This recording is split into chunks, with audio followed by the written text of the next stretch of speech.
তো ইতিমধ্যেই যুবশ্রী প্রকল্পে নতুন আপডেট প্রকাশ করা হয়েছে। নতুন লিস্ট কিন্তু ইতিমধ্যেই পাবলিশ করে দেওয়া হয়েছে। যে লিস্টে যাদের নাম রয়েছে তারা ইতিমধ্যেই কিন্তু বেকার ভাতা পেতে চলেছে 1,000 টাকা করে প্রত্যেক মাসে। তো আমরা দেখে নেব যে কি সেই নতুন লিস্টটি প্রকাশ করা হয়েছে এবং কাদের কাদের নাম নেওয়া হয়েছে এবং আপনারা কিভাবে লিস্টে দেখবেন সেই প্রসেসটা আমরা দেখাতে চলেছি। তো লিস্টটি দেখার জন্য আপনাকে এই ওয়েবসাইটে চলে আসতে হবে employmentbank.wb.gov.in। এই ওয়েবসাইটের লিঙ্ক আমরা ভিডিওর ডিসক্রিপশনে আপনারা সেখান থেকেও পেয়ে যাবেন। এই ওয়েবসাইটে আসার পরে আপনারা এরকম একটি হোম পেজ দেখতে পাবেন এবং যেটি গুরুত্বপূর্ণ নোটিশ দেওয়া হয়েছে সেটি আপনারা দেখতে পাচ্ছেন। এই যে দেখুন, নোটিশ আপডেট করা হয়েছে, বিশেষ বিজ্ঞপ্তি। এত দ্বারা জানানো যাচ্ছে যে যুবশ্রীর প্রকল্পের নতুন প্রতীক্ষা তালিকা প্রস্তুত করা হয়েছে। উক্ত তালিকাটি এমপ্লয়মেন্ট ব্যাংক ওয়েবসাইট, মানে যে ওয়েবসাইটে আমি আপনাদের বললাম ওই ওয়েবসাইট এর ভিউ যুবশ্রী ওয়েটিং লিস্ট লিঙ্কেতে পাওয়া যাবে।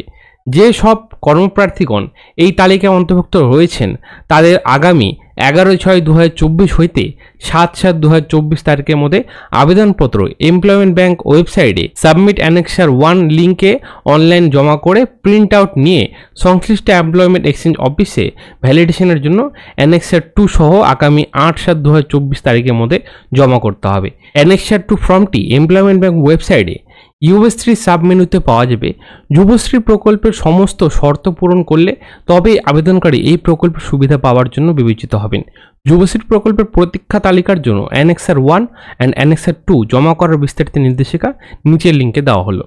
নিচে দিয়ে কিন্তু লিঙ্ক দেওয়া রয়েছে, আপনারা দেখতেই পাচ্ছেন যে Yuvasree list annexure 1 annexure 2 submission guideline. এখান থেকে ক্লিক করে আপনারা দেখে নিতে পারেন যে কী কী গাইডলাইন দেওয়া রয়েছে ফর্মটি ফিল আপ করার জন্য। এবার বলি যে যাদের যাদের নাম নথিভুক্ত হয়েছে নতুন লিস্টে তারা কি করে দেখবেন। নতুন লিস্টে আপনারা উপরে দিকে চলে আসবেন, এই দেখুন বলা রয়েছে view Yuvasree new waiting list, এখানে আপনাকে ক্লিক করে দিতে হবে। সাথে সাথে আপনাদের সামনে লিস্টটি খুলে যাবে। এখানে দেখুন টোটাল কতগুলো পেজ রয়েছে, আপনারা দেখতেই পাচ্ছেন যে টোটাল পেজ রয়েছে 544টি। এই 544টি কিন্তু আপনার নাম আপনাকে খুঁজতে হবে। তো আপনারা কীভাবে খুঁজবেন, যখন আপনারা ক্রমে ডাউনলোড করবেন লিস্টটি তখন আপনারা সার্চ করে নিজেদের নামটি সার্চ করে নিতে পারেন, অথবা আপনাদের যে এমপ্লয়মেন্ট নাম্বারটি রয়েছে সেটি দিয়ে আপনারা খুব সহজে দেখে নিতে পারবেন যে আপনার নাম এই লিস্টে যুক্ত করা হয়েছে কিনা। তবে আপনাদের সুবিধার্থে আমি বলে রাখি, যারা 2013-তে রেজিস্ট্রেশন করেছিলেন তাদের কিন্তু নাম নথিভুক্ত হয়েছে, কারণ লাস্ট পেজেও আমি যদি যাই সেই ক্ষেত্রে দেখুন এখানে ইবি 2013 বলা রয়েছে। তো যারা যারা 2013-তে রেজিস্ট্রেশন করেছিলেন তাদের নামগুলো কিন্তু এসেছে, পরবর্তীতে যাদের রেজিস্ট্রেশন হয়েছে তাদের কিন্তু এখনও আসেনি, তাদেরগুলো পরবর্তীতে আসবে। তো এখান থেকে আপনারা খুব সহজে নিজেদের নাম দেখে নিতে পারবেন এবং যাদের যাদের নাম লিস্টে এসেছে তারা পরবর্তীতে কি করবেন আমি সেই প্রসেসও দেখাচ্ছি। যাদের যাদের নাম এই লিস্টে এসেছে তারা ওয়েবসাইটে আসবেন এবং নিচের দিকে চলে আসবেন। এখানে দেখুন এই যে বলা রয়েছে Yuvasree waiting list annexure 1 and annexure 2 submission guideline, এখানে আপনাকে ক্লিক করতে হবে। সাথে সাথে আপনার সামনে এই পিডিএফটি খুলে যাবে। এখানে টোটাল প্রসেসিং বলা রয়েছে যে কীভাবে আপনাকে অ্যানেক্সার 1 এবং অ্যানেক্সার 2 প্রিন্ট আউট করতে হবে এবং ফিল আপ করতে হবে। দেখুন বলা রয়েছে যুবশ্রীর প্রকল্পের প্রথম প্রতীক্ষা তালিকা ওয়েটিং নির্দেশিকা। যুবশ্রীর প্রকল্পের প্রথম প্রতীক্ষা তালিকায় যাদের নাম অন্তর্ভুক্ত হয়েছে তারা অনলাইনে অ্যানেক্সার 1 জমা করতে পারবেন নির্ধারিত সময়ের মধ্যে। অনলাইনে অ্যানেক্সার 1 জমা করার পর সেটি প্রিন্ট আউট নিয়ে সংশ্লিষ্ট এমপ্লয়মেন্ট এক্সচেঞ্জ অফিসে ভ্যালিডেশনের জন্য জমা করতে হবে। অ্যানেক্সার 1 এর প্রিন্ট আউটের সঙ্গে অ্যানেক্সার 2ও জমা করতে হবে। ভ্যালিডেশনের জন্য অ্যানেক্সার 1 অ্যানেক্সার 2 এর সঙ্গে ব্যাংকের পাসবুক এবং ফার্স্ট পেজ এর কপি সংশ্লিষ্ট এমপ্লয়মেন্ট এক্সচেঞ্জ অফিসে জমা বাধ্যতামূলক। যাদের ভ্যালিডেশন প্রক্রিয়া সফলভাবে সম্পন্ন হবে তাদের নাম যুবশ্রী প্রকল্পের ফাইনাল ওয়েটিং লিস্টে অন্তর্ভুক্ত হবে।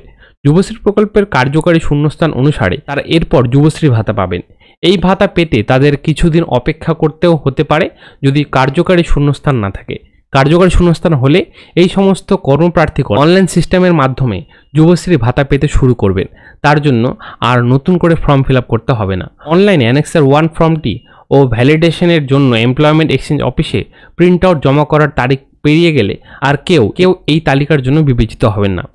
তো দেখুন এখানে স্টেপ বাই স্টেপ বলা রয়েছে। স্টেপ 1 বলা রয়েছে ভিজিট এমপ্লয়মেন্ট ব্যাংক পোর্টাল। তো আমি যে আপনার ওয়েবসাইটে বললাম সেই ওয়েবসাইটে এখানে বলা রয়েছে।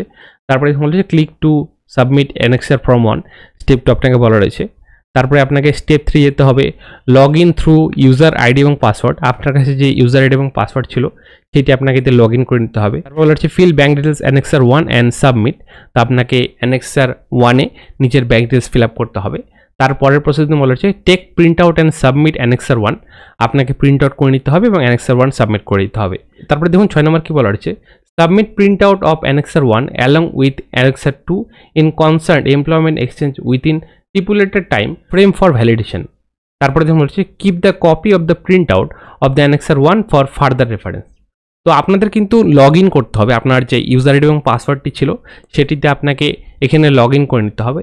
এই যে আপনারা ওয়েবসাইটে দেখতেই পাচ্ছেন যে লগ ইন বলা রয়েছে, এখান থেকে আপনাকে লগ ইন করে আপনাকে অ্যানেক্সার 1 ফর্মটি ফিল আপ করতে হবে ব্যাঙ্কের ডিটেলস দিয়ে, এবং অ্যানেক্সার 2 সাথে ফিল আপ করে আপনাকে নিকটবর্তী যে আপনার এক্সচেঞ্জ অফিস রয়েছে সেখানে গিয়ে জমা করতে হবে। এবার বলি যাদের লিস্টে নাম আসেনি তারা কীভাবে চেক করবেন যে তাদের স্ট্যাটাস কত রয়েছে। তো সেটি চেক করার জন্য আপনারা এই ওয়েবসাইটে চলে আসবেন।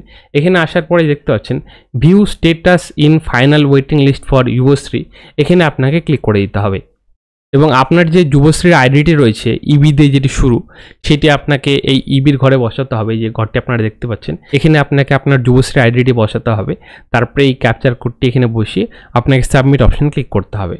সাথে সাথে আপনার নাম দেখিয়ে দেবে এবং নিচে দেখুন স্ট্যাটাস বলা রয়েছে enrolled under employment bank, not consider under Yuvashree. তো এইভাবে আপনারা আপনাদের স্ট্যাটাস দেখে নেবেন এবং আপনাদের যদি লিস্টে নাম এসে থাকে তো খুব তাড়াতাড়ি আপনারা নিজেদের বাকি প্রসেসগুলো ফিল আপ করে দেবেন, কারণ সময়ের পরে কিন্তু করলে আর কিন্তু সেটি ভ্যালিডেশন হবে না এবং আপনার নাম কিন্তু বাতিল হয়ে যাবে।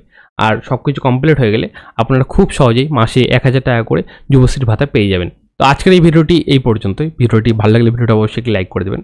তো দেখা হচ্ছে তারপরে নতুন টপিক নিয়ে। ভালো থাকবেন, ভিডিও দেখার জন্য অসংখ্য ধন্যবাদ।